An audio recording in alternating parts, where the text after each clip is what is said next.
आसुची महाशिवरात्रि सजई होउछि गंजाम जिलार प्रतिटी शैवपीठ।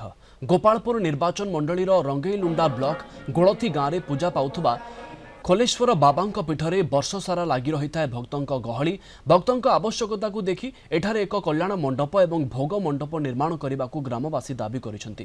तेणु सरपंच कहिसेंति आवश्यक पदक्षेप निया जाउछि।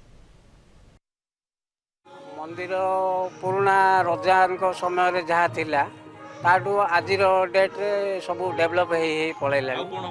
आमर ये केवल कम्युनिकेशन प्रॉब्लम गोटे अच्छी मंदिर को आसवा जीवार प्रथम आउ मंदिर डेभलप बोली किछि किछि सुविधा है किछि किछि सुविधा भी है आज डेट रे यार टिके काम चली यार पांच होती गाँव लोकर अनुदान रू सरकारी अर्थ में जो टिके कल्याण मंडप हो उन्नतीकरण हो तार भोग मंडप टे हो ना तो तार गोटे सम्प निहाती दरकार पानी व्यवस्था लगे।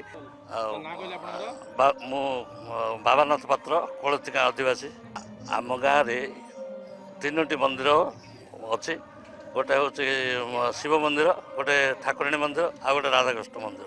ये मंदिर सरकार किसी अनुदान मिली गाँव लोकर अक्लांत परिश्रम आउ दान 1998 मसीह ये मंदिर पुनरुद्धार होती तार किसी काम बाकी रही जदि सरकार बा कौन से अनुष्ठान तरफ किसी अनुदान मिलता आउ कि उन्नति हो पारि। आम गाँटा हूँ खोलेश्वर गौंजु सामेश्वर भावनीपुर शुंकलेश्वर रालव षंडेश्वर लाठी ब्रह्मेश्वर सुकुंडा शुंकलेश्वर आ गोरनसरा ईशानेश्वर शिवरात्रि को महादीप जोड़ी गाँव लोग सब आसबे दीप देवे रजांकर दीप लगे।